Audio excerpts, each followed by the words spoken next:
Did you know that there are rules of personal finance?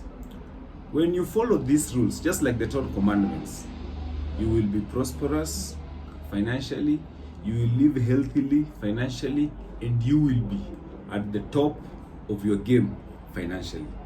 My name is CP Richard Jobiese. Allow me to share with you the 10 rules. Rule number 1, marrying the right person. Science says that marrying the right person can make you richer and successful. In other words, beside any successful person, there's either a woman or there's a man. So, can you imagine having a spouse that takes all their money into abusing drugs, into luxuries, into impulse buying, into gambling, into irresponsible behavior? You will not grow. You will not make steps. You will live very frustrated. So make sure you're marrying the right person. When you're courting, be conscious of what these people are doing, of what they are buying, of how they're spending their money. Very important. Number 2, have an emergency fund.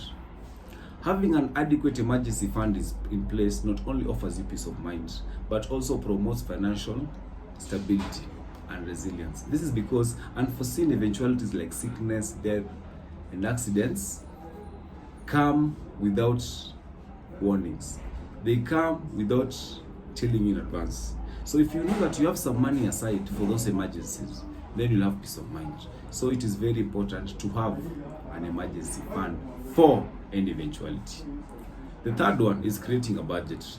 A budget is a plan of action. This is a plan that tells you where your money has to go. And the best time to make a budget is now, before money starts streaming in. So that when money comes in, you know where to put your money, you know how to spend your money, and you know how best to allocate that money. So once you have the budget, this one will outline the income, the expenses, savings, and the plan, your financial plan, either monthly, yearly, or how you've put it. Then what is very important is stick to that plan. Track it to the end. And then remember, failing to plan is planning to fail. Failing to plan is planning to fail. The fourth one, 50-30-20 rule. That is the fourth one. 50% of your income goes to your needs. Needs are what you cannot live without. 50% goes to your needs, what you cannot live without. 50%. It can be clothing, it can be shelter, it can be food. In the needs also, it depends on the food that you have. You can decide to do beef every day, you can decide to do fish every day. So it all make sure that 50% goes to that. 50%. If you're getting 100,000, 50% should go to your needs. Rent should be inside there, your clothing, and what you need to eat. How you need to travel. That is your need. Because traveling to work, then you need transport. Transport is needs. Then 30% now goes to wants. Wants are things that you cannot live without. Those are luxuries. Things that are by the way. Give them 30%. And then the last 20%, put it to savings. Make sure you are saving 20% of your money. Because if you don't save, bro, you don't know how you spend your money. You don't know what happens in eventualities. You don't know what happens when you need to invest. Very important. So 50-30-20 rule. 50-30-20 rule. Never forget. Let's go to the fifth one. The fifth one is you need to avoid debt accumulation. Small and harmless borrowing eventually leads to debt that is out of control. It can be large debts, and the large debts can make you live from hand to mouth. You get your money, you pay the debt, and then you borrow again. You get your money, you pay, and then you get your money, you pay your debts, you borrow. You get your money, you pay, and then you borrow. So it is very important to understand that avoid debt accumulation. Get basic debt. Get debt that you just need for the time being. Get debt that you really need.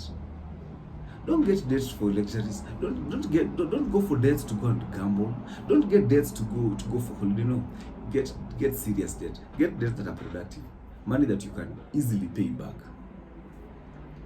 And then I want to end with this quote, Proverbs 22 verse 7, and the Bible says, "The rich rule over the poor, and the borrower is slave to the lender."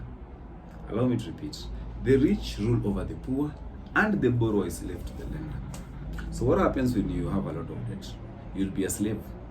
You'll be a slave to them that are giving you the debt. Therefore, ladies and gentlemen, remember that do away with debt if you can. Avoid debts if you can. If you can't, just avoid. Let's go to number 6. Number 6 is invest intelligently. Did you know that the higher the risk in any investment, the greater the return?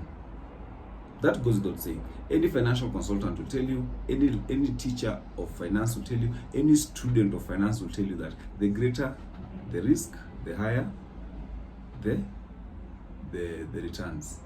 But again, I want to let you understand one thing, that before you make any investment decision, empower yourself through information. Get to understand the risks and the rewards of investment. This will help you avoid any potential loss. A smart investor asks questions like 1.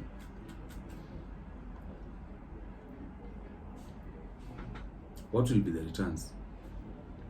What is needed? What are the sacrifices? And what information is needed or is available for this investment? Therefore, make calculated risks. Don't just get into a business because people are getting into it. Now, and what is very important in investment is make sure investing in something that you understand. Look at these guys that invest in people's businesses. You'll never get somebody who is a guru in the issues of IT investing in manufacturing. No. They only invest in what they understand. They buy shares in companies they understand. That gives you less headache. So, before you invest, ask questions. Make calculated risks before you get into investment. Number 7, live below your means, not within your means. Below your means is very important. Below your means spending less than what you make. If you're getting 10,000, live like somebody who's getting 5,000. Just like we said, the 50-30-20 rule. If you spend less than what you receive, you'll have enough money for savings and for eventualities. You understand? So make sure that there's money enough to sort emergency issues. Make sure there's that. Next, let's go to number 8. Number 8, which should have been the first one, is pay yourself first. When you get money, pay yourself first. Of course, as Christians, we know 10% goes to tithing. So then once it goes to tithing, then the next should be yourself. Should be yourself. That's why you need to look at, give yourself the needs. I'm supposed to pay myself. Let me pay first payment. I take 10%, I do tithing. And then I take another like 30%, I put for my savings, 20% savings. And then now I decide to use 50% of the remainder to sort my needs. And then 30% will go to wants. So donations, money to give people, money to lend out, money to give us debt, that is part of wants. That is not part of needs. Because I have to pay myself first. So in the event you pay yourself first, you become very good. So paying yourself first means putting your money aside before you start doing what, spending or giving anybody. Number 9, retirement planning. It is so funny. It is actually not very funny. It is something that you can even cry about. Somebody has retired, they're 60, they're 65, they don't have money. They have to keep on calling their young children for money. It is unfortunate. And that's why most people after retirement don't even spend more than 20 years or 30 years or 10 years. They actually pass on. This is because they have not planned. And we had said earlier, failing to plan is planning to fail. Therefore, start planning for your retirement now. Do it now.